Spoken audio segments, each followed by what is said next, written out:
Bueno, buenas tardes a todos. Ahí estamos grabando. Buenas tardes a todos. Hoy estamos en nuestra segunda sección del eco de enfermedades crónicas del corazón, con el tema fortaleciendo el manejo de condiciones cardíacas en la atención primaria.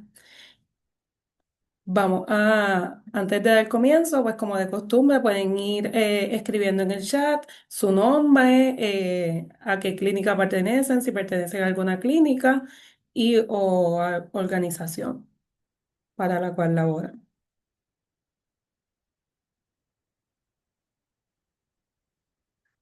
Para la agenda del día de hoy tenemos dar lo que es la bienvenida, leer las guías generales del día de hoy. Luego vamos a estar pasando a lo que es la preprueba, la didáctica que va a estar a cargo de la doctora María Alejandra Rodríguez. Luego vamos a pasar a la postprueba con la sesión de preguntas para aclarar cualquier duda o comentarios que tengan respecto a la didáctica del día de hoy. Y luego vamos a pasar al caso clínico y luego culminamos con lo que es la encuesta de satisfacción y los anuncios para finalizar la sesión del día de hoy. Entre las guías generales tenemos que los invitamos como siempre a poder encender su cámara, ya que queremos conocerles y así pues se hace más ameno la interacción. Los invitamos también a mantener una participación activa, abriendo su micrófono para hacer cualquier comentario en la sesión de preguntas o escribiéndonos cualquier duda, pregunta o comentario a través del chat. Asimismo, también pueden compartir sus experiencias de estas maneras.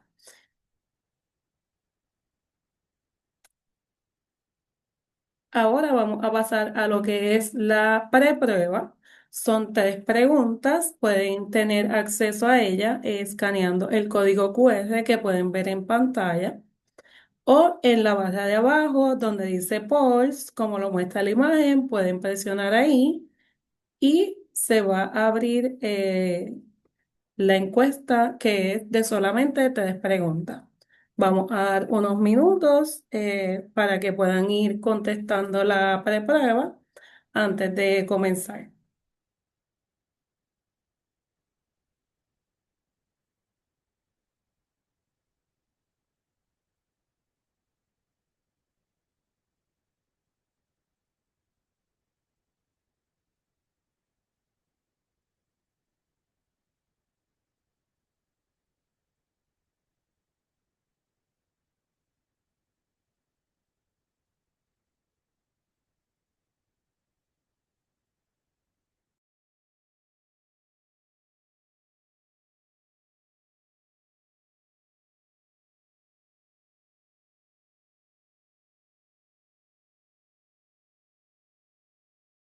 Veo que ya hay varias personas que han ido contestando la preprueba. Eh, Vamos a dejarla todavía unos minutos más abierta para el beneficio de las personas que se están uniendo ahora. Así que vamos a dejarle unos minutitos más para que puedan tener acceso a ella.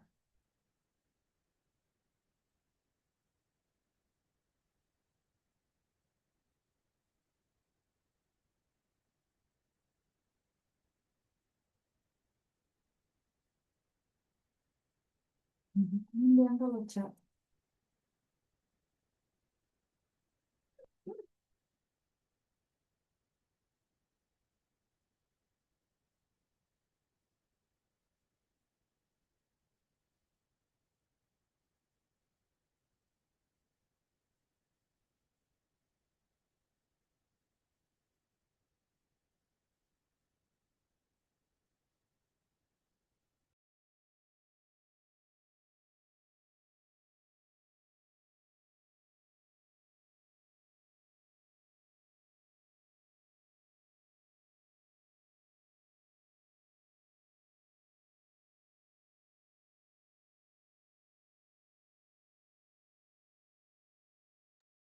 Veo que ya la mayoría ha finalizado lo que es la prueba, así que pues ahora vamos a dar continuación.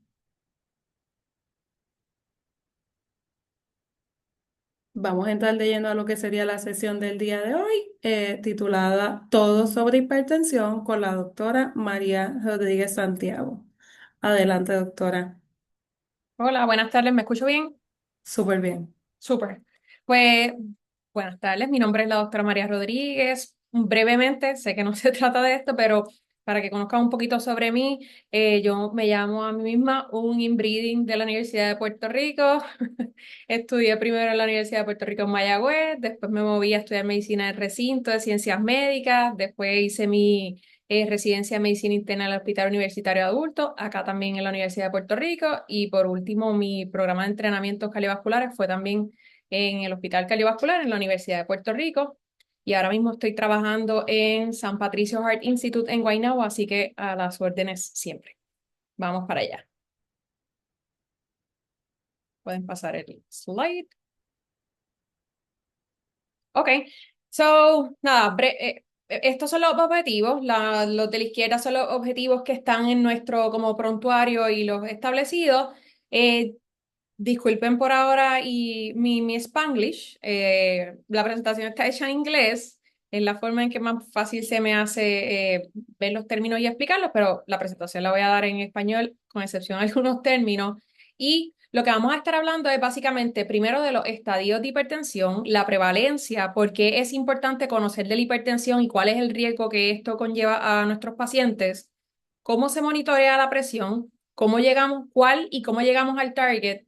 Vamos a hablar de estrategias de cambios en el estilo de vida que tanto, ¿verdad? Hablamos, pero en concreto cuáles son y cómo explicárselas a los pacientes. Y por último, vamos a hablar también obviamente de la terapia de los antihipertensivos y por último de lo que es resistant hypertension y cuál es el manejo. Siguiente slide. Ok, so antes, ¿verdad? Y ya esto son, como quien dice, noticias viejas, porque desde el 2017 las guías de hipertensión cambiaron sus definiciones. Ahora son más estrictas. Por ejemplo, lo que antes era, o lo que ahora es estadio de hipertensión 1, que es ese que ven en amarillo, que es de 130 a 139 la sistólica y 80-89 la diastólica, antes se consideraba prehipertensión, ¿ok? Y por ejemplo, lo que ahora es estadio de hipertensión, antes era estadio 1, ¿ok?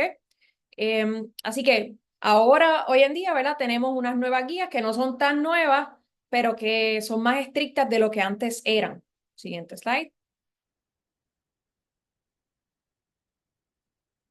Y estas son las que nos vamos a dejar llevar de esto. Esta presentación es básicamente un resumen o lo más importante de las guías del American Heart Association y el American College of Cardiology del 2017. Y de nuevo, simplemente para que tengamos bien claro cuál es esa definición, lo normal, 120-80, lo que decimos presiones elevadas, pero no es diagnóstico de hipertensión, es en los rangos de 120 a 129, la diastólica como quiera, menos de 80.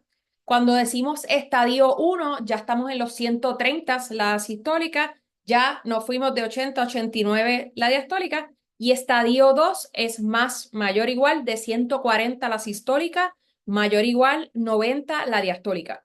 Y por último, lo que son las crisis hipertensivas, que los vamos también a definir y ver al final. Lo más importante siempre es que no importa en el estadio que el paciente llegue, eh, bueno, obvio, si es normal, pues good. Pero aparte de eso, si están elevadas en adelante, siempre vamos a reforzar cada vez en esas visitas clínicas, promover esos estilos de vida adecuados, ¿ok? Cuando ya estamos en el estadio 1 de hipertensión, hay que ponerle el diagnóstico como tal y decírselo al paciente.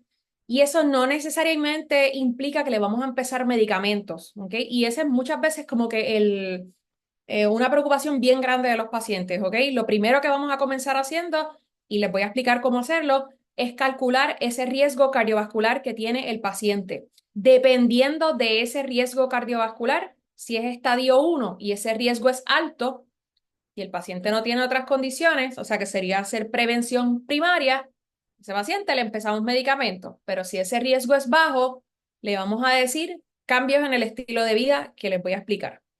Tanto el paciente con hipertensión estadio 1 como el estadio 2, la primera vez que los diagnosticamos, la cita de seguimiento debe ser o reassess, ¿verdad? Al mes. ¿Ok? Y en estadio 2, antes de que se me olvide, Hypertension Stage 2, always medication. Ya esos pacientes debemos empezarlo en terapia de antihipertensivos. Ok, ahora sí.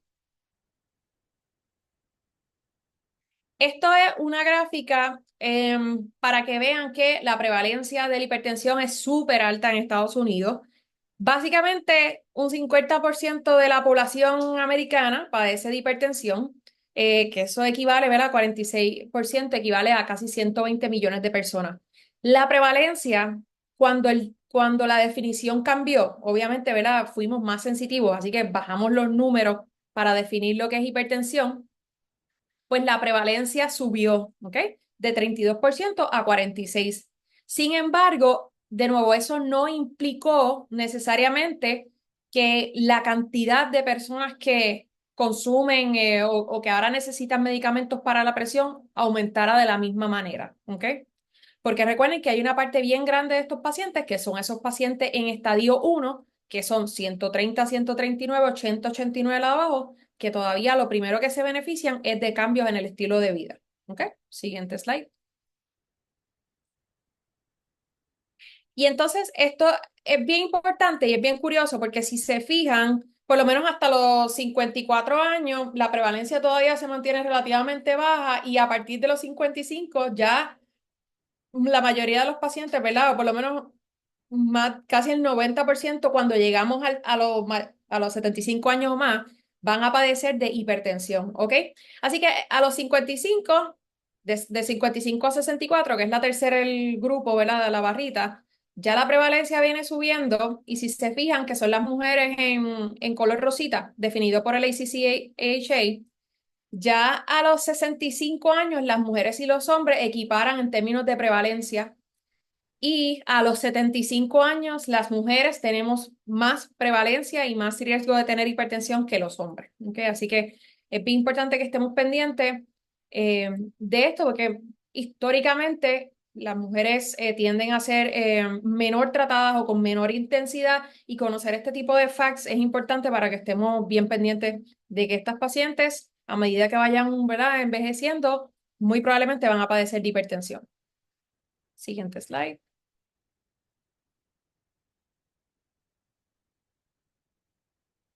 Esto es de la página del World Health Organization y lo que les quiero enseñar aquí es que hipertensión como que por sí misma, by itself, es una de las 10, ¿verdad? De las top 10 de las causas de muerte en Estados Unidos y si se fijan está en la número 9, ¿ok? Eh, Así que obviamente es alarmante que en sí sola, condiciones hipertensivas por sí sola puedan ser una de las causas más importantes de muerte en Estados Unidos. Pero aparte de eso, dentro de la primera causa de muerte en Estados Unidos es enfermedad isquémica del corazón y la hipertensión dentro de, ¿verdad? Es uno de los causantes y de los factores de riesgo más importantes para padecer de infarto y problemas del corazón. ¿Ok? ¿Puedes pasarlo? Ok. Así que como les estaba diciendo, por sí sola, como quiera, la hipertensión es una de las causas más importantes de muerte, de fatalidad en Estados Unidos. Y es la causa más importante para el desarrollo de infarto, de strokes, de problemas renales y de demencia. ¿Ok? Se han hecho estudios en donde ¿verdad? Básicamente el 70% de todos los pacientes que tuvieron el primer infarto tenían hipertensión. Casi el 80% de los pacientes que tuvieron su primer stroke tenían hipertensión y de nuevo, como el 70% de los pacientes que tuvieron una presentación de fallo cardíaco padecían de hipertensión. ¿Ok? Puedes continuarlo. Entonces, estas gráficas de aquí, que se ven como muy complejas, pero la realidad es lo que estás diciendo es hacia el lado izquierdo son en cuanto a enfermedad isquémica del corazón y en el lado derecho están la mortalidad por strokes. Y entonces, lo que dice es básicamente que a medida que las presiones suben, que es el eje de X, la mortalidad va aumentando, ¿ok? Que es el eje de Y. Y las líneas hacia diagonales, ¿verdad? Son las diferentes edades. como es de esperarse, a mayor edad, más riesgo de mortalidad, pero aún así, en las edades más bajas, por decir un ejemplo, de 40 a 49 años, ¿verdad? Que es la línea más baja en la primera gráfica a mano izquierda, la diagonal. Si nosotros doblamos las presiones, o sea, si doblamos el número de la sistólica, eh,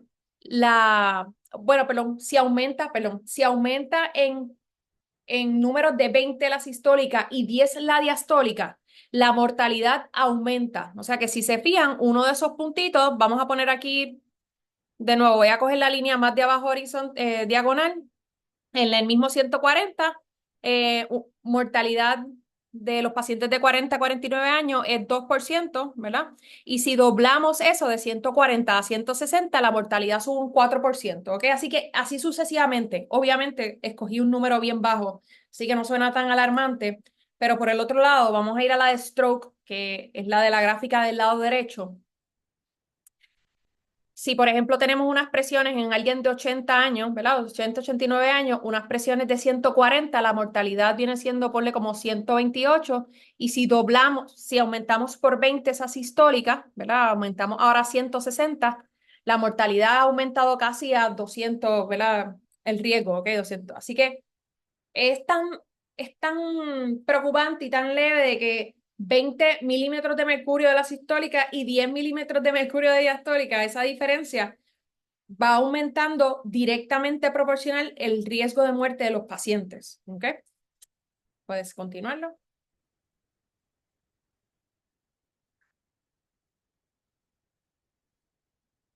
Ok, y entonces esta gráfica, igual de, ¿cómo es que se dice? Tan como que tan feo que se ve, ¿verdad? Y tan feo no es la realidad, el riesgo de fallecer o de aumentar tu riesgo de mortalidad con la hipertensión, de la misma manera que eso es cierto, si nosotros logramos reducir las presiones y mantenerlas controladas, podemos reducir el riesgo relativo de padecer de strokes, de infarto o de fallo cardíaco. Y lo podemos ver en este estudio, en donde si controlamos súper bien las presiones, el mayor beneficio lo obtenemos porque disminuimos el riesgo de tener heart failure o fallo cardíaco, que es el último hacia la derecha, el circulito más a la derecha. Y como pueden ver, el azul son pacientes con hipertensión y el amarillo son pacientes que son normotensos. Así que la reducción va de 13 a 5, un relative risk reduction, y eso es, ¿verdad? Una disminución de cuatro veces ese riesgo lo bajamos. Igual, por ejemplo, el otro circulito es stroke. Si controlamos las presiones, las mantenemos en orden, el riesgo lo podemos disminuir, ¿verdad? Hasta por 4 veces, ese riesgo relativo de tener strokes o heart failure, que eso fue lo que vieron en este estudio. Puedes pasarlo por ahí.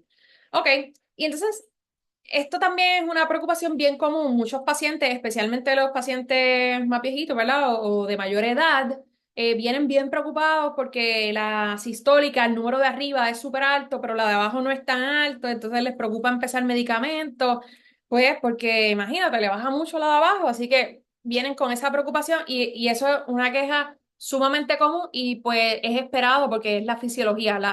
La arteria, mientras vamos envejeciendo, se va poniendo mucho más stiff, más dura. Así que no puede, ¿verdad? No va a poder hacer compliance cuando hay sístole ni en la diástole, ¿ok? Lo normal es que cuando, ¿verdad? Hay sístole, el flujo de sangre pasa del corazón hacia la aorta, vamos a ponerlo así, la arteria abre, se estira, ¿ok? Así que eso es como le da como hace que haya menor impacto en lo que medimos, que es la presión, que es la sangre corriendo por esa arteria. Y como eso no lo tienen y la arteria está super stiff, está dura, la forma en que la sangre va a chocar con esa pared es bien rápida, es bien fuerte, así que la presión de arriba, la sistólica, está bien alta. Y sin embargo, cuando hay diástole, igual que la arteria se supone, ¿verdad? Que abra en sístole y como que se reduzca en diástole para que le dé más push a la sangre cuando la sangre está entrando al corazón y no está corriendo por la arteria, pues eso hace que se mantenga una buena diastólica, ¿ok? Alta me refiero, o sostenible. Y entonces de nuevo, como ese compliance no existe, no puede como que de nuevo push it in la sangre, como quien dice, y la diastólica, por lo tanto, ¿verdad? Que es el momento en donde el corazón se está llenando, el flujo que está en la arteria es muy bajito. Así que la sistólica se mantiene bien alta, pero la diastólica está bajita. Y esto es lo que llamamos isolated systolic hypertension. Estos pacientes, como quiera, siguen siendo el grupo con mayor riesgo cardiovascular y debemos dejarnos llevar la terapia por el número más alto, que viene siendo la sistólica, ¿ok? Y eso lo pueden ver en esa gráfica que parece Tetris abajo. Si ven el número, la barra más alta, que es la que tiene el 80,6, si se fijan, la línea, una de las líneas es la sistólica. Dice acá que no se escucha. Mira, ven, no sé si, perdón que interrumpa. Doctora, la escuchamos bien. La línea de la sistólica, la diastólica, y si se fijan, ¿verdad? El punto es como que ir uniendo cada uno de esos dos valores, y el punto, la barra más alta, que son por cada 10.000 personas, el death rate, el número más alto de death rate de hombres de 35 a 57 años que se siguieron por 12 años, la mortalidad más alta está en sistólicas más de 160, diastólicas menos de 70, que es la barra más hacia abajo, como que la más alta. ¿Ok? Así que este grupo de pacientes es sumamente importante. Toma tiempo explicarles a ellos, de nuevo, porque su preocupación es válida, que se trata como quiera el estadio de hipertensión conforme a la guía, aunque su diastólica esté un poco más baja. Obviamente, cada caso es particular, y uno tiene que evaluar también caso por caso el riesgo de caída, si el paciente vive solo, ese tipo de cosas. Pero en regla general, no debemos tener miedo a tratar isolated systolic hypertension, es lo que quiero decir. Ok, podemos continuar. Esto, me verdad, súper breve porque muchas cosas que tocar. Básicamente lo dejo aquí de referencia para que nos recordemos de los mecanismos de hipertensión, el sistema, ¿verdad? Overactivity, o la forma en que funciona demasiado el sistema simpatético y cómo eso libera catecolaminas como norepinefrina, y eso estimula la vasoconstricción de las arterias, el exceso de contractilidad en el corazón y la liberación de renina, y aldosterona. Y por otro lado, el segundo mecanismo sumamente importante, eso mismo, la liberación de los, ¿verdad? Renina, angiotensina y aldosterona. Podemos pasarlo. Ok, así que, ¿cuál es la meta de las guías del American College of Cardiology y el American Heart Association para nuestros pacientes? La realidad es que sí, pues ellos pusieron por cada una de las condiciones una meta: mayores de 65 años, 130-80, diabetes, 130-80. Y yo creo que para facilitarnos a todos la vida, básicamente todo el mundo debería estar con meta, ¿verdad? Todos los pacientes que padecen de hipertensión tienen como meta estar por debajo de 130-80. Y es un poco distinto, no tanto, pero es un poco distinto a la guía del European Society of Cardiology, que están por ahí, pero, ¿verdad? Algunas varían para la meta en Europa es un poquito distinta, pero en esencia 130-80 es la meta que queremos para nuestros pacientes. Puedes pasarlo. Ok. ¿Y de dónde sale esa meta de 130-80? Este estudio, esto es un landmark study súper famoso, súper importante para la cardiología, y se llama el Sprint Trial. Este estudio fue hecho aproximadamente en el 2015, y lo que hizo fue evaluó 9.000 personas y las siguió por un periodo de 3-5 años, y dividió los grupos entre un grupo de terapia intensa, de que la meta era que estos pacientes estaban en 120-80 y tenían alrededor de 3 medicamentos para controlarlo, 3 antihipertensivos. Por otro lado, teníamos un grupo de standard therapy, que eran pacientes que estaban en 140-80. Y de hecho, el estudio fue tan significativo, los resultados, que se detuvo antes de lo esperado, porque ya se encontraba que era hasta no ético dejar a los pacientes en standard therapy sin la terapia de presiones altas. Y básicamente lo que el estudio determinó, el primary composite, fue muchos eventos cardiovasculares, infartos, strokes, acute coronary syndromes, y el segundo endpoint fue cardiovascular, all-cause mortality, y en ambos outcomes se vio que hubo disminución de esos riesgos, casi como de un 20% de reducción, relative risk reduction. Así que los pacientes que les fue en el intensive, ¿verdad? En el arm que estaban de terapia intensiva de la presión, les fue mucho mejor en términos de riesgo cardiovascular. Sin embargo, por si acaso, sí han salido estudios follow-up en donde los pacientes que estaban en el intensive therapy sí tuvieron mayor riesgo de tener insultos agudos al riñón, ¿verdad? AKIS. Tenían también mayor riesgo de tener hipotensión, síncope y electrolyte disturbances o problemas de los electrolitos. Aparte de esto, también se vio una reducción casi de un 20% en all-cause mild cognitive impairment. Así que es posible reducir, ¿verdad?, la incidencia de demencia controlando las presiones. Puedes pasarlo. Ok, so esto es sacado de la guía. ¿Cómo es que vamos a hacer ese proceso de medir las presiones? Eh, Debemos, ¿verdad? Lo que dicen es que debemos esperar a que el paciente esté por lo menos 5 minutos tranquilito en la silla, que le hayamos dicho que no haga ejercicio en ese momento, ¿verdad? En ese periodo tan rápido, no debe haber fumado o tomado café por lo menos 30 minutos antes de eso. Debemos asegurarnos que haya ido al baño y que haya vaciado su vejiga. Ninguno, ni el paciente, ni la persona que está tomando la presión debe hablar por ese momento. Le debemos mover, ¿verdad? Subirle las mangas y que el cofre esté completamente en contacto con la piel. Y el paciente debe estar tranquilo, debe estar recostado hacia atrás la espalda, las piernas deben estar tocando el piso, no pueden estar cruzadas las piernas. Eh, Debemos tomar en consideración, eso hay unas medidas que están también en la guía de cuál es el cuff, el tamaño del cuff adecuado para el paciente. Y en esa primera visita, que es lo que marca en amarillo, debemos cogerle las presiones en ambos brazos y debemos utilizar la medida del brazo que nos dé más alta la presión, ¿ok? También debemos, en ese mismo momento, debemos coger dos medidas separadas por un minuto, eso es lo ideal. Y lo último que les quería comentar es, y esto es bien importante, es que para hacer el diagnóstico de hipertensión debemos tener dos medidas en dos ocasiones distintas, ¿ok? Para hacer el diagnóstico de hipertensión, no es decir que el paciente llegó con 140, 80 a la oficina y ya diagnóstico de hipertensión. No, debemos esperar a tener dos. Y esto es relativo porque muchos pacientes llegan ya con ese historial de, doctora, es que me cogieron unas presiones en una feria y me dijeron que estaban altas. Pues en esos escenarios los tomamos como ciertos. O, doctora, es que fui a casa de mis papás, que ellos tienen máquina de la presión y me la cogieron y salió alta. Pues en esos momentos también lo tomamos como cierto. Esa es una de esas medidas. Y la segunda, pues la de la oficina, ¿verdad? Y en eso hacemos un promedio y de ese promedio buscamos la definición.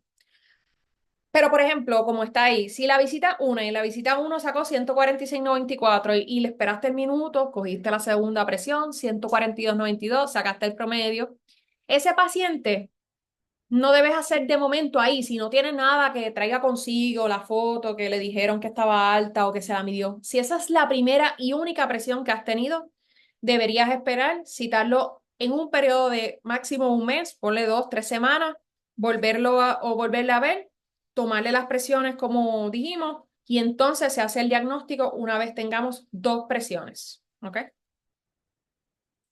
Podemos pasar. Y entonces, estas son las instrucciones para cuando le vayamos a decir al paciente que se las mida en la casa. Porque durante ese tiempo, ponle que también, ¿verdad? Llego con una sola presión y tú le vas a decir, pues vamos a hacer algo, te voy a ver en 2 semanas, en ese periodo te las vas a medir. ¿Cómo se las va a medir? Esto también es sacado de las guías. Básicamente lo mismo de anterior, pero estas son como las instrucciones para ellos.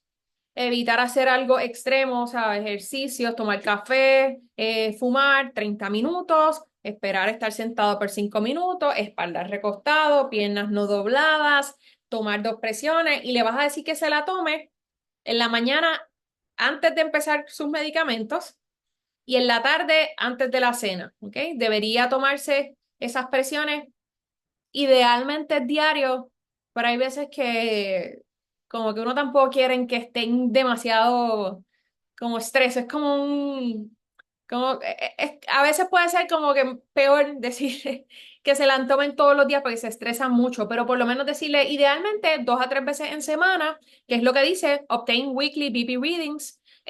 Y si vas a hacer algún cambio, si ya estamos hablando de un paciente que tiene el diagnóstico, le vas a hacer algún cambio, esas medidas deben empezar a tomarse 2 semanas después, ¿ok? Que es cuando se espera que el medicamento empiece a hacer los efectos. Puedes pasarlo. Ok, así que vamos, primer paso. Este paciente llega y llegó para una cita de laboratorio, se va a hacer su chequeo anual. Las presiones en la oficina están entre 130, 150 la de arriba, la sistólica, 80, 90 la de abajo, y le dicen, mira, estás en estadio 1 de hipertensión, ¿verdad? Si está entre los 130. ¿Cómo están en casa? Ah, no, doctor, en la casa yo me la mido y de vez en cuando, tampoco es mucho, pero están normales. Este paciente es razonable que si es así, hagamos unas pruebas de cernimiento para ver si lo que tiene el paciente es white coat hypertension o el síndrome de la bata blanca.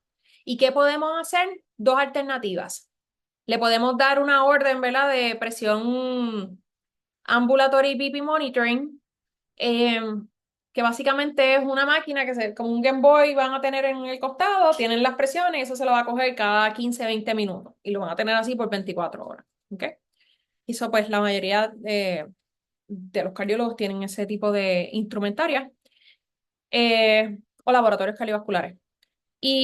O le puedes decir, lo que vamos a hacer es que entonces te las vas a medir por una semana, 2 veces al día para tener, ¿verdad? Unos valores promedios y tomar una decisión si en efecto es síndrome de la bata blanca o el paciente tiene hipertensión. Pásalo por ahí. ¿Y cómo hacemos ese diagnóstico? Pues si de nuevo, si él dice si las presiones están más de 130/80, pero menos de 160/100, ya cuando me dicen, no, en mi caso están normales, pero están en 160/100, yo les digo, mira, es muy probable que aquí estén más altas de lo que están en tu casa, ¿verdad? Ponle que pueden estar 5 o 7 milímetros de mercurio por encima de la meta, pero 160 ya es muy alto como para pensar que puede ser puramente el síndrome de la bata blanca, ¿ok? Así que este paciente muy posiblemente le explique, ¿verdad?, que ya se cualificaría como estadio de hipertensión, posiblemente empezábamos terapia de medicamento. Ok, habiendo dicho eso, pero si estamos entre 130 160, de nuevo el paciente dice, en mi casa están normales, le enviamos o el ambulatory pressure monitoring o el home, ¿verdad? O que él o ella se las mida. Si llegan normales en promedio, menos de 130/80, hicimos el diagnóstico de white coat hypertension, ¿ok? Si no están normales en promedio, ese paciente todo el tiempo lo que tuvo es hipertensión. Y por el otro lado, la gráfica, ¿verdad?, de la derecha, este es al revés. En mi experiencia es menos común, pero las guías hablan de ello y es importante que lo conozcamos. Pero es lo que se llama masked hypertension o hipertensión enmascarada, en donde los pacientes en la oficina están normales, 120/80, pero en la casa están con las presiones altas. Y en este tipo de pacientes hay que tener una sospecha clínica alta porque, de nuevo, lo que uno ve es el número y uno está ahí, si el número está bien, súper bien las presiones, pero están teniendo evidencia de algún tipo de end organ damage. Por ejemplo, la creatinina viene subiendo en laboratorio, la proteína en la orina viene subiendo o salió, antes era negativa, ahora está positiva. Le enviaste un ecocardiograma y te dijeron que las paredes del ventrículo están más grandes. Pues ese tipo de cosas, cuando las veas y las presiones estén normales, sospecha como quiera que puede haber hipertensión enmascarada y también en esos casos pudiéramos hacer home BP monitoring o el ABPM. Podemos pasar. Ok, segundo paso. Ya evaluamos que no sea white coat hypertension. 2, vamos a evaluar el riesgo cardiovascular de este paciente. Cuando el paciente no tiene síntomas, ¿ok? Es importante como quiera evaluar ese riesgo porque vamos a hacer prevención primaria, ¿ok? Esta evaluación la hacemos de dos formas. O buscas ese link que está ahí, que puedes poner ASCVD Risk Evaluation, ACC, te va a salir la página. O dos, baja la aplicación, ¿verdad?, de Medcalc. Eso te va a estimar, dice así, eso es una calculadora que estima el riesgo que tienes ahora mismo de eventos cardiovasculares a 10 años, ¿ok? Si, si el paciente, y esos son los números, los que están ahí, si es menos de 5 es bajo, 5 a 10 es borderline, 7 a 19 intermedio, 20 alto. Nosotros lo que lo vamos a usar ahora mismo para la presión es que si es el ASCVD risk, si el riesgo cardiovascular es menor o igual a 10, o sea, 10 para abajo, ese paciente con estadio 1 de hipertensión no lleva medicamentos. Pero si está en estadio 1 de hipertensión, que es 130, 139, 80, 89, y el ASCVD, gracias, el ASCVD es más alto de 10, ese paciente empezamos con medicamentos, ¿ok? Y por otra parte, si el paciente es estadio 1 de hipertensión, 130, 139, 80, 89, y tiene ya conocido infartos al miocardio, eventos cerebrovasculares, peripheral arterial disease, diabetes, chronic kidney disease, ese paciente se trata, ¿verdad? Con medicamentos, ¿está bien? Porque ya de por sí el ASCVD, o sea, su riesgo ya va a ser alto automáticamente. Eso no se calcula, ¿ok? Se calcula para pacientes asintomáticos. Ok, ¿por qué enviamos laboratorio? Estos son los que se deben enviar cuando estamos evaluando un paciente con hipertensión. Nos van a dar más información en cuanto al riesgo cardiovascular, nos van a ayudar a establecer cuál es el baseline antes de empezar un medicamento y tres, vamos a poder evaluar o hacer pruebas de seguimiento, ¿verdad? Para causas secundarias de hipertensión. Siguiente. Ok, este slide, este es el tercer paso. Primero ya dijimos, exclude white coat hypertension. Dos, vamos a calcular ese riesgo cardiovascular. Tres, el manejo. Es lo que he estado diciendo. Si el paciente tiene presiones normales, yeah, good. Le vamos a decir, ok, keep it up, que estás haciendo eso mismo. Entonces, y lo vamos a reevaluar al año. El paciente tiene presiones elevadas, 120, 129, menos de 80. También promote lifestyle. Lo estás haciendo bien, que vamos a seguirte monitoreando cada 3, 6 meses. Estadio 1, riesgo alto, mayor o igual de 10, el ASCVD risk, mayor o igual de 10, ese paciente empezamos medicamentos y lo vemos en un mes, que ya estoy, ¿verdad? En el triangulito, vamos bajando por el yes, ¿ok?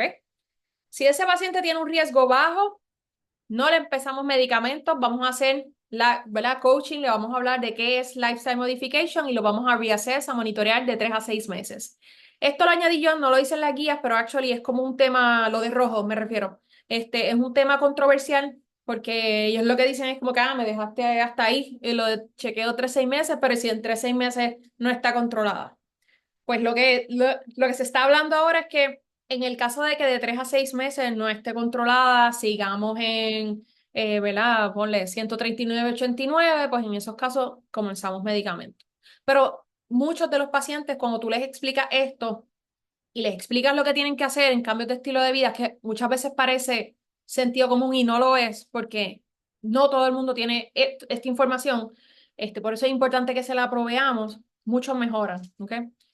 Entonces, yéndonos hasta el final, estadio de hipertensión, más de 100, mayor o igual a 140/90, estos pacientes se empieza en terapia de medicamentos y muchas veces empezamos en una terapia combinada de 2 medicamentos. Y lo que las guías recomiendan es que podemos empezar con medicamentos que se llaman los multipil, donde hayan 2 medicamentos en uno, ¿ok? Eso aumenta el compliance de los pacientes. Siguiente. Ok, so, ¿qué son estos lifestyle modifications interventions? Primero, le debemos explicar al paciente que debe reducir la ingesta de sodio. Yo les puse ahí como que más adelante van a ver qué es lo que actually yo le entrego a los pacientes y le explico, pero yo les explico, mira, el sodio retiene agua, el agua aumenta en el vaso sanguíneo, así que eso va a estirar la arteria y eso es lo que vamos a marcar en presiones. Mientras más sodio, más agua, las presiones van a aumentar, ¿ok?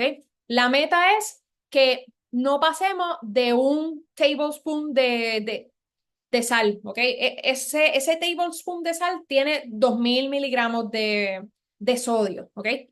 Lo normal es que un paciente normal, quote, ¿verdad? No pase de esa cantidad. Si queremos ser súper rigurosos, pues menos de 1500 miligramos de sodio, que son como 2/3 partes de un tablespoon, que es una cucharada, me refiero. Este, si nosotros logramos eso, podemos bajar hasta 5 o 6 milímetros de mercurio, ¿ok? Por el otro lado, debemos decirle que tengan y que ingieran una dieta alta en potasio, no en pastillas, no es lo que se recomienda, sino en alimentos. Y esto que está aquí es lo que yo les explico a los pacientes, que se los voy a enseñar en bueno, se los digo ahí. Anyways, por ejemplo, mira, lo que se recomienda es que uno consuma de 3.000 a 5.000 miligramos de potasio al día. ¿Cómo hacemos esto? Yo siempre les digo, mira, lo que vas a hacer es que vas a buscar en tu casa alimentos altos en potasio. Te dejé una lista aquí pero, para que los tengas de referencia, ¿ok? Pero si, por ejemplo, tú consumes un guineo con un kiwi, ¿verdad? Más o menos ahí hay como 200 miligramos de potasio. En el almuerzo vas a comer este aguacate con calabaza, ahí hay de nuevo como 500 o 400 miligramos de potasio, media taza. Y si después te comes una meriendita y vuelves con melocotón, hay como 100. Y en esa suma, mientras vayas sumando, ¿verdad? Si llegamos a una cantidad, ¿verdad? Como por lo menos mínimo de 2.000, podemos bajar de 4 a 5 milímetros de mercurio. Sí, exacto, de las presiones, ¿ok? Síguelo por ahí. Ejercicio. Lo que les debemos de decir a los pacientes son dos cosas en cuanto a los ejercicios bien importantes. Primero, lo que las guías recomiendan son 150 minutos de ejercicio aeróbico de intensidad moderada, pero esto es para reducir el riesgo cardiovascular. Y yo les explico eso, les digo, esto es para que, es más, muchas veces yo les digo, mira, podemos empezar el GLP-1, ¿verdad? Podemos empezar por decir un nombre, un brand, el Ozempic, vamos a suponer, pero eso no va a reducir el riesgo cardiovascular, ¿ok? Eso no va a limpiar la arteria, eso no va a hacer que no tengas infartos, lo que va a hacer que eso no pase es el ejercicio. Y para eso es esas instrucciones. Ahora bien, estas instrucciones, que también son literalmente textual de las guías, hacer ejercicio aeróbico de 90 a 150 minutos en semana, 65, en esa cantidad de frecuencia cardíaca, o hacer resistencia isométrica en esa cantidad que está ahí, o hacer ejercicios de resistencia dinámica, que para los efectos es como ir al gym. Si hacemos eso, ahí es donde vamos a estar reduciendo esa cantidad de milímetros de mercurio, 5 a 8. Cuando perdemos peso, moviéndonos hacia el lado, también perdemos, o sea, se puede, a la medida que perdamos peso, vamos a bajar las presiones igual. Y por último, una dieta saludable. Y siempre es lo mismo, es como casi una dieta saludable, pero ¿qué es una dieta saludable? Ok, es el DASH diet. El DASH lo que significa es Dietary Approaches to Stop Hypertension, que es lo mismo que una dieta mediterránea. Les voy a decir lo que es la dieta mediterránea, que sospecharán lo que es, pero ajá. Este, y de la dieta es donde sacamos el mayor beneficio de reducción de presiones de milímetros de mercurio. Podemos bajar hasta 11 milímetros de mercurio, que es un montón. O sea, eso fácilmente puede ser entre empezar otro medicamento o empezar a comer más saludable. Puedes pasarlo. Y entonces esto es literalmente, yo les entrego, ¿verdad? Se lo explico y les entrego esta hojita a los pacientes. En el lado izquierdo lo que yo les explico es, mira, primero te dejo saber cuánto es lo que debes estar consumiendo de sodio al día, ¿ok? Que no debe pasar de esa cucharada. Eh, Segundo, vamos a tratar de buscar otras estrategias, ponle black pepper, ponle, no sé, yo no cocino mucho, pero como que ponle lo que tú quieras. Trata de evitar la sal, el adobo tiene un montón de sal, el sazón tiene sal, sino que sean más especias y aprender a leer las etiquetas de sal, ¿ok? De lo que es un contenido alto, bajo o moderado de sal. Y por otro lado, cuando les digo que es comer saludable y que es la dieta mediterránea, es que mitad del plato sea vegetales, ensalada o vianda, que el mayor consumo de proteína venga de pescados, por lo menos 4 servings a la semana. Debajo de eso, lo que le sigue en términos de cuán bueno es pollo, pero que no tenga obviamente skin, ¿verdad? Que es lo que dicen cascarita. Aumentar el consumo de legumbres, que esos son frijoles, lentejas, garbanzos.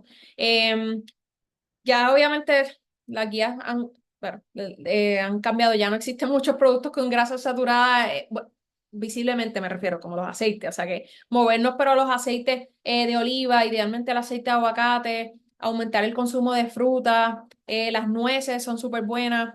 Y de nuevo, recalcarle que no solamente eso, pero que si no tienen contraindicación por disfunción renal, comer una dieta alta en potasio es súper bueno. ¿Puedes pasarlo? Ok, estrategias de medicamentos. La primera línea de los medicamentos son los diuréticos, me refiero a las tiazidas, ¿verdad? Ninguno es por encima que el otro, son iguales, pero es tiazida o loop diuretics, que los vamos a ver, ACE inhibitors o los ARBs y los calcium channel blockers. Estos medicamentos se pueden combinar para lograr la meta. En una población general, si no tienen enfermedad renal crónica, podemos empezar con cualquiera de ellos o con una combinación cualquiera de ellos, ¿ok? Tiazidas, calcium channel blockers, ACE inhibitors o ARBs, ¿ok? Si el paciente tiene descendencia afroamericana, ¿verdad? Este paciente le trabaja mejor tiazidas y calcium channel blockers. Trabajan mejor que ACE inhibitors o ARBs, excepto que el paciente padezca de CKD, por si acaso, es Chronic Kidney Disease, enfermedad crónica de los riñones. Si el paciente padece enfermedad crónica de los riñones, primera línea de tratamiento, ARBs o ACE inhibitors. Si la paciente tiene potencial de quedar embarazada, refiere que quiere quedar embarazada o está embarazada, lo primero son medicamentos, evitar siempre los ACE inhibitors y los ARBs. Y esto es súper importante porque a veces llegan, no sé, mujeres con 20, 30 y tienen lisinopril y pues a veces es más difícil hacer ese cambio a uno que puedan en el embarazo versus que si de una le empezamos medicamentos que se pueden continuar durante el embarazo. Y si el paciente ha tenido un infarto reciente, fallo cardíaco o enfermedad, ¿verdad?, arterial del coronary artery disease, esos pacientes se benefician de beta blockers, ACE inhibitors o ARBs. ¿Podemos pasarlo? Ok, todo es extraído de la guía por si acaso. Aquí tienen los ACE inhibitors, los ARBs, las dosis y la frecuencia con la que se pueden dar. Lo más importante es que nunca combinemos ARBs con ACE inhibitors. Se da uno o el otro, ¿ok? Si los combinamos, el riesgo de fallo renal es alto. Tenemos que tener cuidado con estos pacientes, pueden desarrollar hipercalemia, potasio alto, especialmente en pacientes que tienen enfermedad crónica de los riñones, pero no podemos tenerle miedo a empezarlo por eso tampoco, ¿ok? Si ese fuera el caso, se dan medicamentos para bajar el potasio. También si el paciente tuviera, ¿verdad?, estenosis bilateral de las arterias renales, hay mayor riesgo de fallo renal, aunque es poco, ¿verdad?, frecuente, pero sí, siempre está descrito. Y también el paciente que tiene angioedema, que es esa hinchazón de los labios, la lengua, no se le puede volver a dar ACE inhibitors, sí pueden tolerar ARBs porque no tienen el mismo componente. Y los vamos a evitar siempre durante el embarazo. Puede pasarlo. Diuréticos. Clortalidona, hidroclorotiazida. Clortalidona se prefiere sobre hidroclorotiazida. Eh, Existe la dosis de hidroclorotiazida hasta 50. Rarely, por no decir casi nunca, por no decir nunca, llegamos a esa dosis de 50 porque hay múltiples estudios que han demostrado que el riesgo de hiponatremia o que ¿verdad?, que el sodio baje es muy alto con esa dosis y el beneficio en términos de bajar las presiones ya se ha perdido. Así que lo que se recomienda es que los tenemos, es un buen instrumento, pero llevar hasta 25. Hay que monitorear los electrolitos, hiponatremia, hipocalemia. Y cuando vamos a usar los loop diuretics, o sea, usualmente usamos Lasix, que es furosemida, usualmente es para pacientes con historial de fallo cardíaco y dos, lo utilizamos cuando el GFR o la función de los riñones está por debajo de 30. ¿Puedes pasarlo? Calcium channel blockers, tenemos los dihydropyridines y los non-dihydro. Estos pacientes los vamos a evitar en esencia en pacientes que tienen heart failure con reduced ejection fraction, ¿ok? Tenemos que estar pendiente que el efecto más común es edema pedal o edema, ¿verdad?, como que en los piecitos, especialmente dose dependent. O sea, le ponemos amlodipina, que Norvasc, ¿verdad?, de 10 y ¡fum!, rápido. Bueno, ahí es que se quejan de eso, ¿ok? Así que viene mucho cuando aumentamos un montón la dosis, pero pasa. Y por último, estar pendiente de las interacciones con los calcium channel blockers, especialmente los non-dihydro, que es diltiazem y verapamil, ¿ok? Con antibióticos, con todo lo que se metaboliza a nivel de hígado en el, ¿verdad?, en el citocromo 3 a 4. Siguiente. Ok, so resistant hypertension, cuando decimos eso, en esencia es básicamente que tenemos 3 medicamentos, no se ha controlado o requirió 4 medicamentos para controlarlo. 50% de estos pacientes donde esto pasa es pseudo resistencia. Eso significa que o están midiéndose mal la presión o tienen white coat por encima de eso. O sea, tienen hypertension, pero tienen también white coat hypertension o no son compliant, no se están tomando bien los medicamentos. Y en estos casos, lo primero que vamos a hacer es chequear esa lista de medicamentos de cosas over the counter que se estén tomando. Pásalo por ahí. Y es esta lista que está aquí, también sacado de las guías. Hay que estar pendiente que estos pacientes, ¿verdad? Que muchas veces son mayores, que no estén tomando Advil, Naproxen, todos los NSAIDs van a subir las presiones. En esos casos hay que recomendarle, mira, vamos a cambiar a Tylenol, o sea, o a acetaminofén, y o a ponernos diclofenac este tópico, ¿ok? Hay que estar pendiente también que cuando se mida la presión no se hayan tomado la tacita de café. Y la tacita de café, muchos preguntan esto también. Pueden tomar su tacita de café, lo que se recomienda es que no pasen de 300 miligramos, ¿verdad?, de cafeína al día, que es máximo 2 tacitas normales, o sea, normal, o sea, no es 2 tacitas, should be fine. Sí te va a subir la presión al momento, posiblemente, o sea, idealmente esperamos que estés controlado antes de que estés ahí tomando café, a todo lo que da, pero no es que va a aumentar el riesgo cardiovascular a largo plazo, ¿ok? Ni que va a hacer que no se puedan controlar nunca las presiones a largo plazo. Hay que estar pendiente de que si se han enfermado recientemente y han tomado medicamentos, ¿verdad? Fenilefrina, que es bien común, es un decongestionante. Estar pendiente también de que no usen suplementos de hierba. En las mujeres, si usan anticonceptivos, eso sube las presiones y si las presiones están descontroladas, debemos evitar el uso de los OCPs en las mujeres y movernos a otra estrategia, ¿verdad? Mujeres con hipertensión. Eh, yo creo que por ahí estamos. ¿Ok? Síguelo. Ok, así que y en Resistant Hypertension, esto es bien importante, es un medicamento o sea, que debemos tener en nuestra armamentaria. Ya estamos en hidroclorotiazida, estamos en calcium channel blocker, estamos en ARB y las presiones siguen todavía muy altas. Cuarto medicamento que debemos empezar es un antagonista mineralocorticoide, o sea, aldactona o, ¿verdad?, spironolactona o eplerenone. En esas dosis que están ahí, pendientes que tiene que ser con un GFR más de 45 y no puede tener al momento de empezarlo hipercalemia y el potasio debe estar menos de 5. ¿Ok? Y esto es un resumen de lo que básicamente acabo de decir. Si el paciente sigue con las presiones altas durante cita y cita, primero verifica que está tomándose, ¿ok? Que no vaya a hacer algo over the counter. Dos, lo primero que vas a aumentar en dosis va a ser el diurético y si no tienes, pues se lo empieza. Recuerda lo que les dije que pasar de 25 miligramos en cualquiera de los dos aumenta demasiado el riesgo de problemas electrolíticos, así que lo evitamos. Tres, optimizar ARB y ACE, y si no, pues ponerlos en terapia conjunta. Cuatro, ya a ese punto empezamos aldactona o espironolactona. Importante que no tenga contraindicaciones. Cinco, individualizar la terapia. Ya a ese punto estamos en second line medication agents como beta blockers, hidralazina. Por supuesto, ya, ¿verdad? En ese momento ya deberíamos como que buscar también ayuda en términos de especialistas, el nefrólogo, cardiólogo, a ver qué está pasando y evaluar para causas secundarias de hipertensión, puedes seguirlo, que, que lo que son es que básicamente el paciente no tiene hipertensión esencial o hipertensión idiopática, ¿ok? Estos son causas hormonales en donde el paciente, por esa razón, es que tiene un descontrol de las presiones, ¿ok? Esta sospecha es un porcentaje bien bajo de los pacientes, son 10%, y lo debemos sospechar en pacientes que tengan las presiones ¿verdad?, altas y sean jovencitos, menos de 30 años, que no respondan a la terapia, o sea, resistant hypertension. Pacientes que en un momento la tuvieron súper bien controlada y de un momento subieron un montón.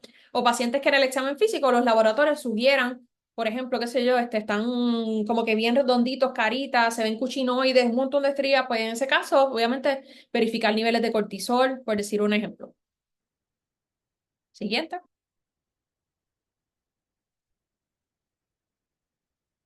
Y estas son las causas secundarias de hipertensión. Realmente cada una de ellas conlleva una serie de laboratorios. Eh, por lo general, cuando uno ya va a evaluar causas secundarias de la presión, se envían casi, o sea, se envían de una, no es como que vamos a ir una a una, vamos ahora a hacerte el cortisol, no. O sea, tú envías todo, laboratorios para evaluar, vamos a chequear hipotiroidismo, vamos a chequear el cortisol, hiperaldosteronismo, todo. Y causas bien comunes, apnea obstructiva del sueño, esa es súper importante que la chequeemos. Y también enviamos sonogramas arterial de la arteria renal para asegurarnos de que no haya estenosis renal. Y por último, esto definitivamente, ¿verdad? Pasa.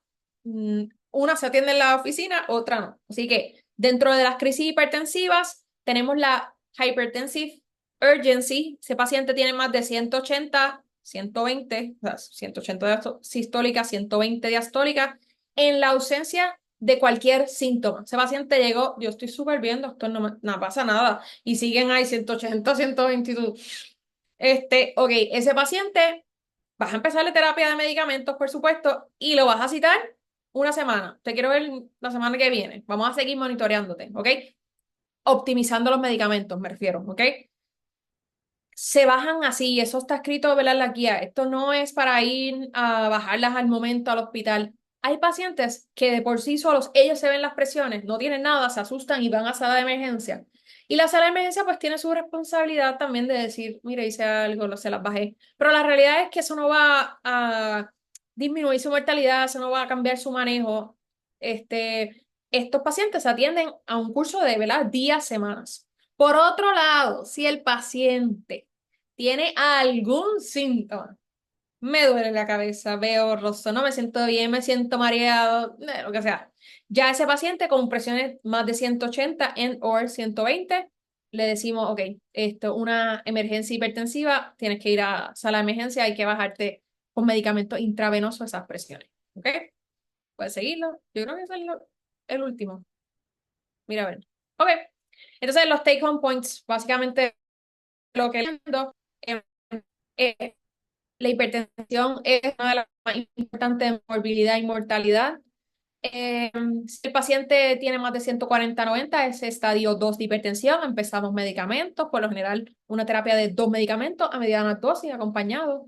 Si es más de 130/80, es estadio 1, ahí sacamos la calculadora, evaluamos el riesgo cardiovascular. Si nos da más de 10, empezamos medicamentos.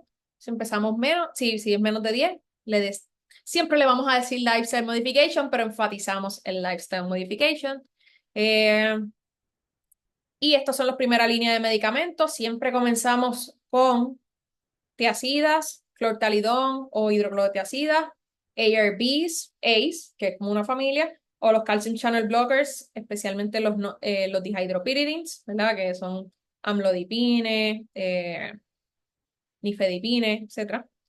Y pues nada, y ahí les incluí también los lifestyle modifications con las respectivas bajadas en presiones. Y ahora sí, yo creo que eso es todo. Ahí está la referencia.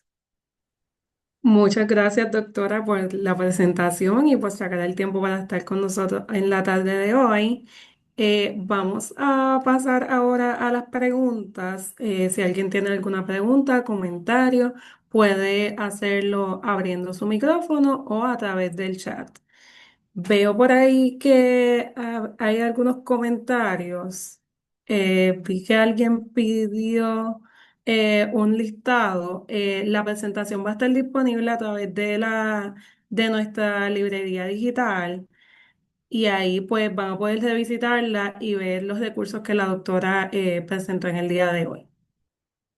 Si tienen cualquier otra duda, comentario, pueden abrir el micrófono. Este es el momento. Bien, ya mismito les voy a decir cómo pueden acceder a la librería digital. Por el momento, pues estamos proyectando en pantalla lo que es la postprueba. Les debe haber aparecido una ventana emergente en la cual pueden completarla. Son 3 preguntitas, igual que la preprueba. Y si no pueden, si no les salió la ventana emergente, pueden escanear el código QR o también pueden ir a el cintillo que está abajo, donde dice Pulse, presionan y ahí pueden contestar la encuesta.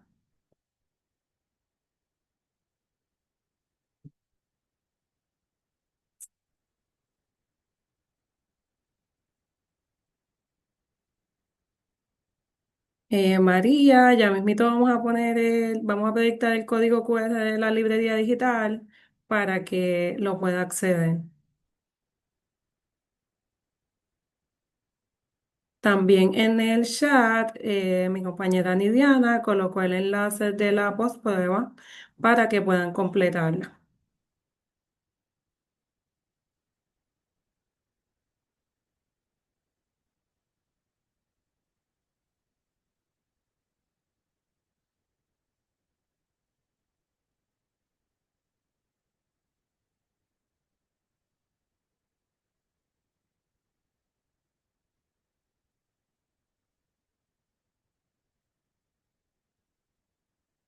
Muy bien.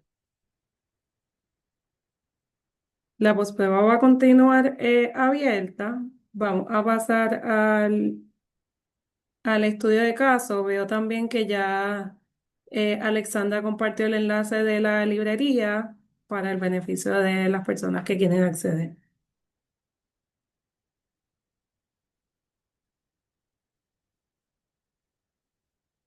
Ok, ahora vamos a pasar con mi compañera Coralis para la presentación del caso.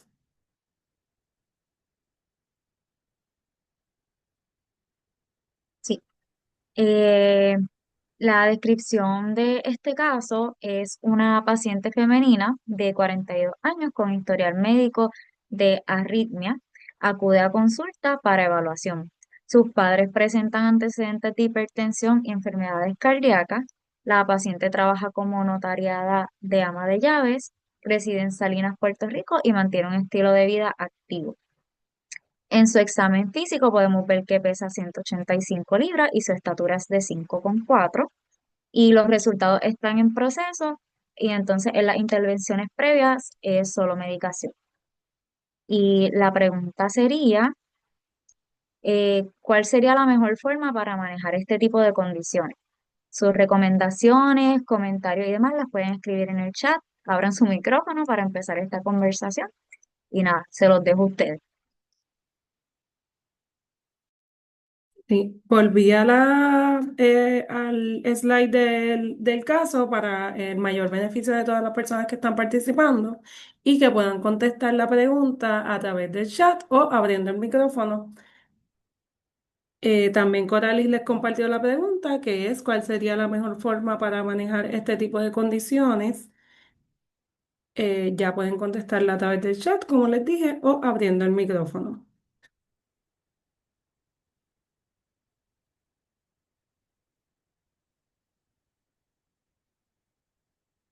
Como ustedes lo harían, si han tenido algún paciente en la clínica que han pasado por una situación similar, cómo lo han manejado,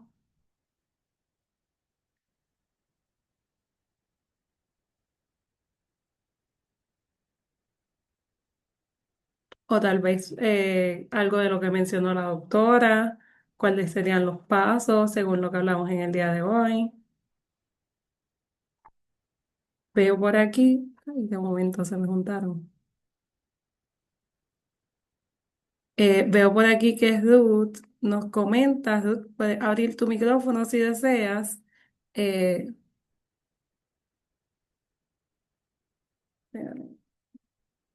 Ruth, Ruth nos dice modificación de estilos. Se me puede ver. Modificación de estilos de vida. La paciente se beneficiaría mucho de una dieta enfocada en su hipertensión como DASH y reducción de peso. Veo a María con la librería digital, ya le proveyeron el enlace. Ruth, Claribel, Denise, pueden abrir el micrófono en confianza y hablarnos un poquito más, si desean. Claribel nos dice monitoreo de presión, alimentación y ejercicio. Denise nos dice EKG, nidal, estilo de vida, nutrición y ver qué tipo de anemia tiene.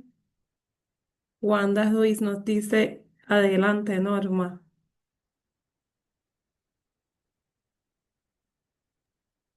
Sí, buenas Ah, tardes a todos. buenas tardes. Viendo el caso en su todo, ¿verdad? No tenemos como que suficiente información, pero dado el caso, la conferencia presentada por la doctora Rodríguez, ¿verdad? Y todo lo que se debe hacer, ¿verdad? Las guías nuevas. Este, yo puedo pensar que el médico que atiende a esta paciente, ¿verdad? A pesar de que dice que tiene medicación, tendría que ser revaluada, pues tal vez no continuamente, pero un poco más seguido, para ver entonces cómo va su condición de la arritmia cardíaca, este, cómo va su dieta, ¿verdad? Y en términos de lo que puede contribuir dieta, ejercicio, ¿verdad? Y ahí el médico puede ver, ¿verdad? Que quizás tendría como médico, ¿verdad? Considerar para hacer cambios en ella para obtener otro tipo de resultados, ¿verdad? Porque pues sabemos que trabaja, sabemos que tal vez eso la mantiene, el trabajo la mantiene bajo estrés, pero aquí lo primordial es que dice que tiene unos antecedentes, ¿verdad? De hipertensión y enfermedades cardíacas por parte de sus padres.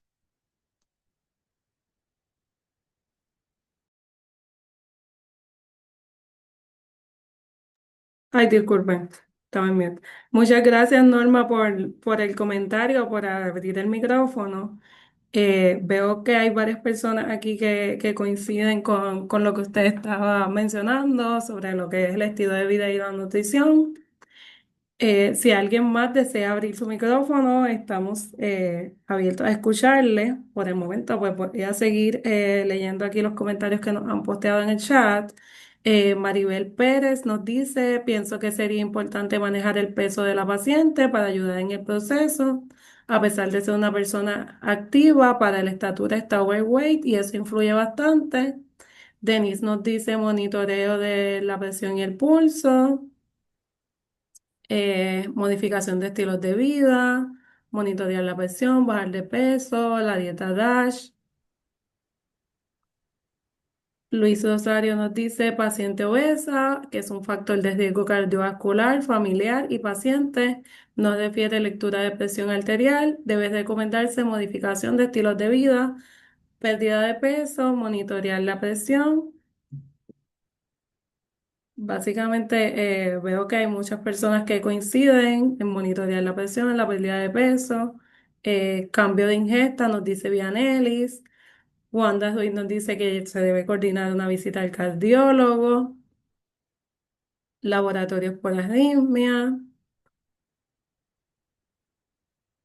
Hay una pregunta aquí de Iván Báez que nos dice, Iván, ¿puedes abrir el micrófono si gustas y elaborar un poco más acerca de la pregunta?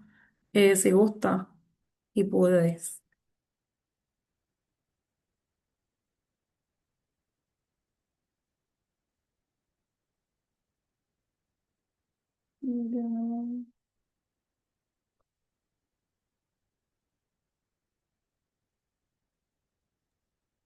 ¿Puedo contestarla a Iván? Ah, adelante. Puedes hacer la evaluación del ASCVD en cualquier momento. Lo que pasa es que muchas veces no... ¿Qué dice aquí? Ah, no me escuchan. No worries. Muchas veces no. Para calcular el ASCVD, lo que necesitamos es, ok, la edad, si el paciente es diabético, si fuma, que eso lo tenemos del historial, pero de los laboratorios necesitamos el lipid profile, porque para calcularlo vas a necesitar el colesterol total y el HDL. Así que no podemos, muchas veces, como que yo prefiero hasta que lleguen con laboratorio, para eso mismo, porque de una, pues aprovecho y les digo, ok, este es tu riesgo, ya yo sé, pero si no, pues es la cita de seguimiento, la de próxima cita lo calculamos cuando tengamos todos los laboratorios. Dependiendo de el rango de las presiones, ¿verdad? Si estamos en estadio 2 que están en 140/90 o más, pues ese paciente lo cito más rápido con los laboratorios. Si están en 100, 30, qué sé yo, 130, 80 y no quiero sonar como que... O sea, lo que pasa es que pues si es estadio uno, pero de nuevo, si es así, con mucha probabilidad, lo primero, y especialmente si es una paciente joven como ella, el riesgo va a ser bajo, porque el riesgo está primeramente derivado de la edad, ¿ok? Así que si es ella misma, suponiendo, llega así mismo, me enviaron los laboratorios, no los tengo, y ella me dice, estoy entre 132,84, por decir algo, posiblemente yo le digo, ok, pues nada, te las vas a coger en tu casa 2 veces al día, eh, durante esto un mes, ¿verdad? Vamos a vernos en un mes. Puedes cogerla semanal, 2 o 3 veces en la semana, pero antes de la cita conmigo, quiero que te la tomes los 5 o 7 días a la semana, 2 veces al día, para yo tener más información y que llegue con los laboratorios para poder hacer ese estimado del riesgo cardiovascular. Pero sé que posiblemente va a ser bajo, derivado por la edad y asumiendo que no tiene, ¿verdad? Un colesterol total, vamos, o sea, altísimo, obvio. Pero sí, más o menos como que ya con la edad tú puedes estimar mucho de ese riesgo porque, de nuevo, es el mayor factor. El riesgo aumenta 100%. El riesgo aumenta con la menopausia y la prevalencia aumenta cuando las mujeres pasan ya hasta los 55 años, pero el riesgo es mayor más de los 65, principalmente porque en la menopausia disminuye el estrógeno que nos protege de eventos cardiovasculares. Este, entonces, otra cosa que iba a comentar, no sé si alguien tiene algo más para no hablar después. Aún así, la edad es el mayor riesgo hasta en las calculadoras, me refiero. Y ven en las calculadoras, por ejemplo, de los TIMI, los GRACE, que son calculadoras para riesgo de acute coronary syndrome, ¿verdad? ¿A quién le va peor? Le va peor al paciente de mayor edad. O sea, sí, el riesgo está. Este, pues, ajá, que no sé si alguien más, para entonces yo decir otras cositas del caso, no sé, me dicen. Si alguien más tiene alguna pregunta, comentario, alguna respuesta o estrategia sobre la presentación del caso, sí, veo aquí, José, si quieres abrir el micrófono, sería lo ideal. Déjame ver, ya no. Veo que José tiene un comentario por aquí. No sé si es que no puede abrir el micrófono igual que Iván.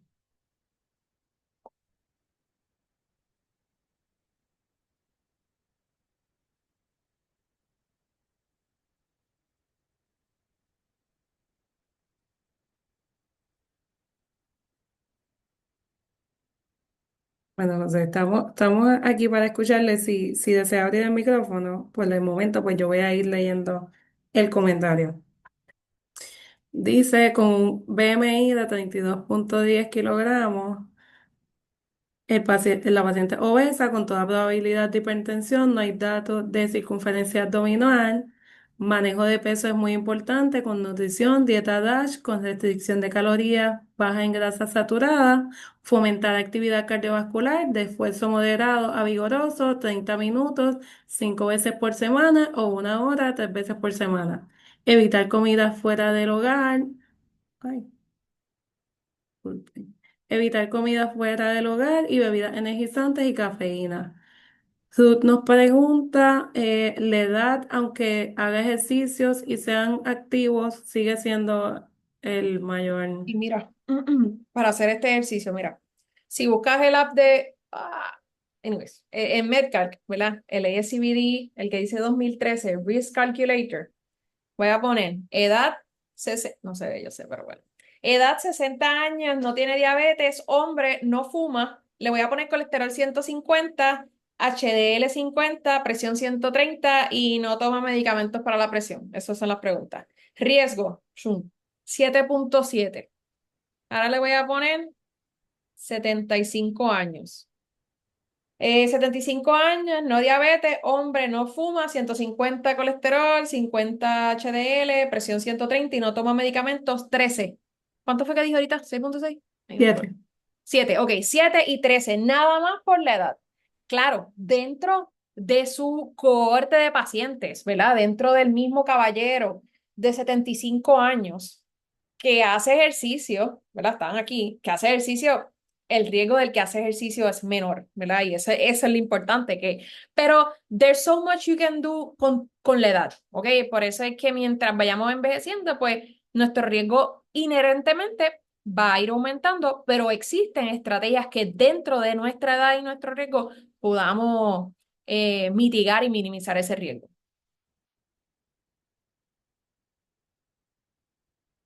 ¿Qué dice aquí? En adultos mayores de 85 con diagnóstico de hipertensión se recomienda mantener. Sí, sí, es súper, en verdad, y es súper buena pregunta, porque han salido también como que muchas guías o muchos papers que han tratado de contestar esa pregunta y sí, la contestación corta es sí.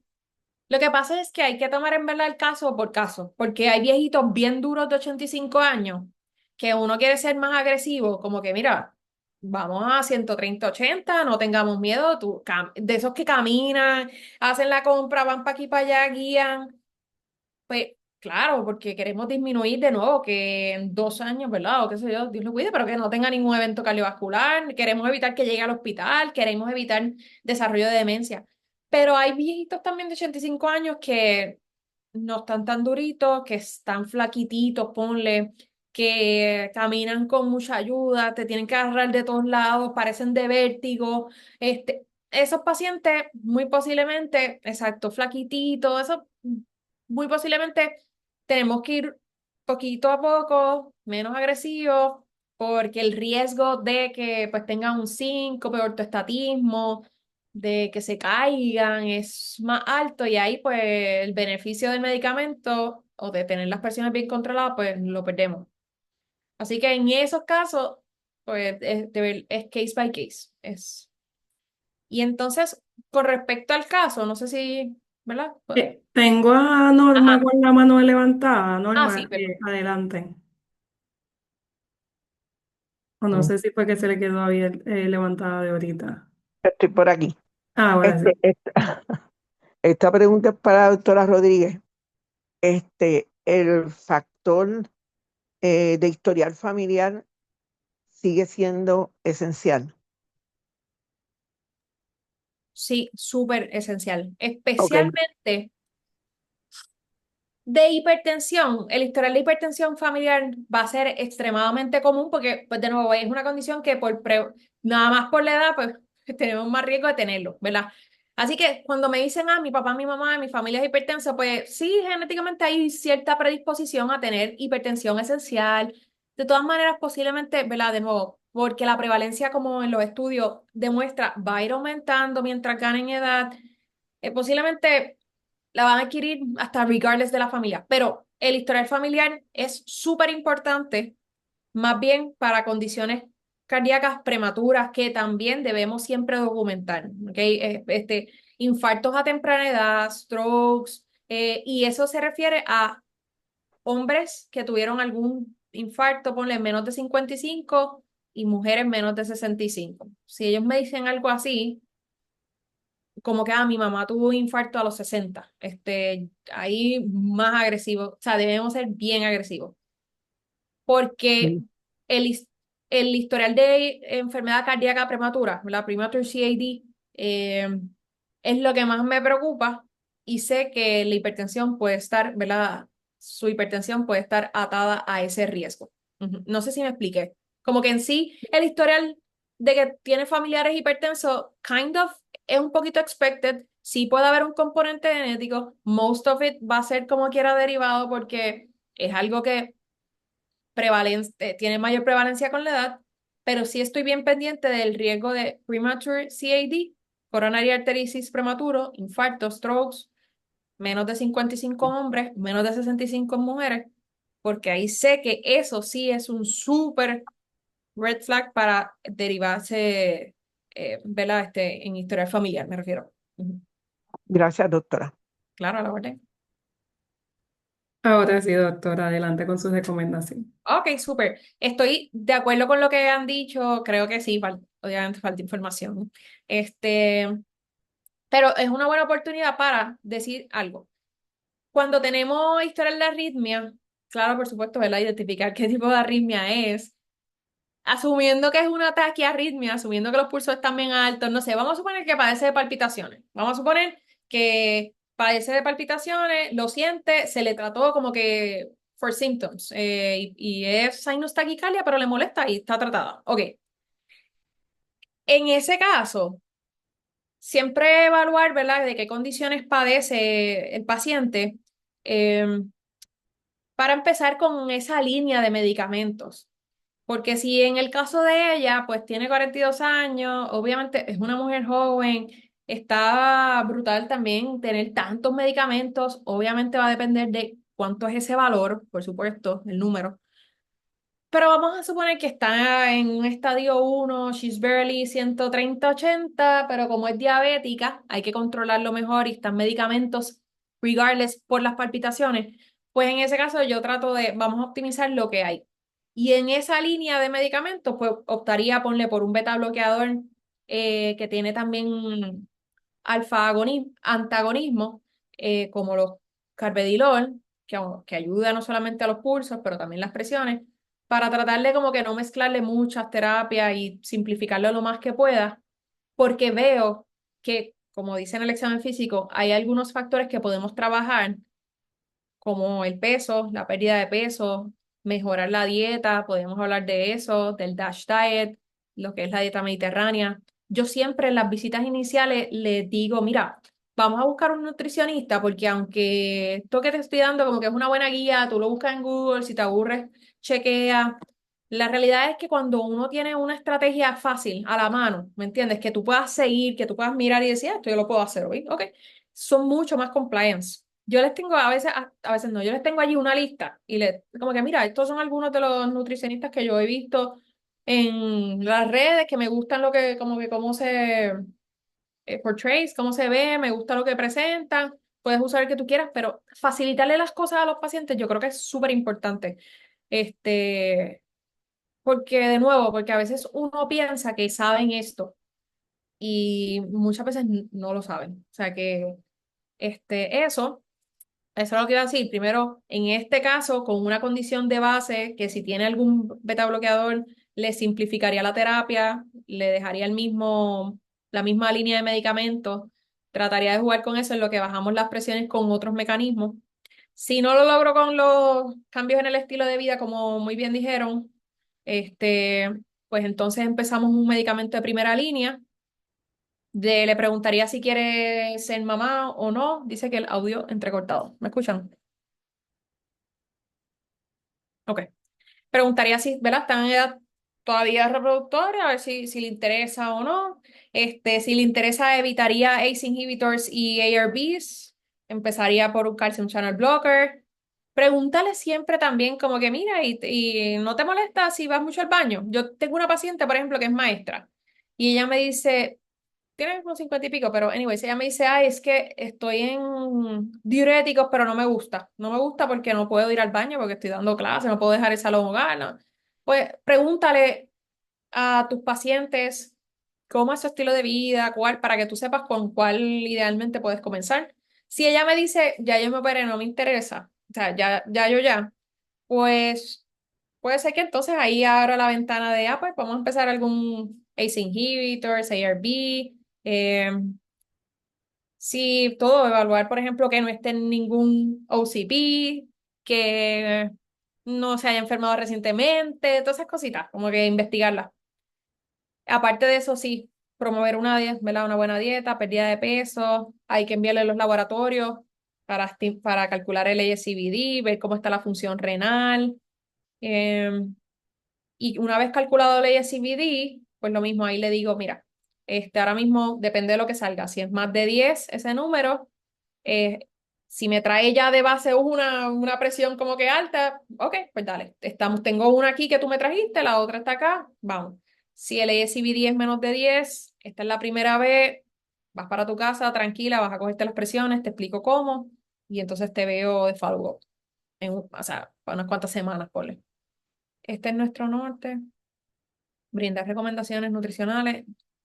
Exacto, definitivo. Eso es algo que para mí es súper importante porque de nuevo, muchos pacientes tienen una percepción de tú les dices dieta y, wow, es como si le estuvieras hablando de un calvario, o sea, como que no, y no lo es, no debe ser, es algo que adaptemos a lo que a ellos les gusta, a lo que pueden pagar, eso también es una limitación y es la realidad, este, todo eso, no sé si considerando no únicamente lo que comen o seleccionan, sino hablando, claro, por eso 100%, los nutricionistas son esenciales, no hay forma de uno de verdad recomendar, uno trata, pero tenemos que estar a la mano con especialistas en la nutrición 100%. Agradecida con todos por los comentarios, por la doctora con sus recomendaciones y por todos por aportar a esta discusión que es para el beneficio de todos los que estamos aquí presentes. Ahora, si Norma nos dice que un horror, siempre piensan en que dejarán de comer cuando le hablan de dieta. Vamos a pasar ahora a lo que es la encuesta de satisfacción para respetar el tiempo de todo, ya que nos quedan 4 minutitos, estamos justo a tiempo. Les debe haber aparecido igualmente como en las encuestas anteriores una ventana emergente. De no ser así, pueden escanear el código QR que aparece en pantalla y completar la misma. También en el chat les colocaron el enlace para que puedan acceder de la manera que más fácil se les haga. Voy a continuar por aquí con los slides, pero va a continuar abierta el cuestionario de satisfacción. Aquí tenemos lo que es nuestra librería digital. Tenemos más de 550 recursos disponibles de diversos temas. Entre ellos, pues va a estar el tema que habló la doctora en el día de hoy. Si entran ahora, todavía no va a estar, pero entre los próximos días ya va a estar subido ahí a la librería y también va a haber un video de esta sesión que lo van a poder acceder.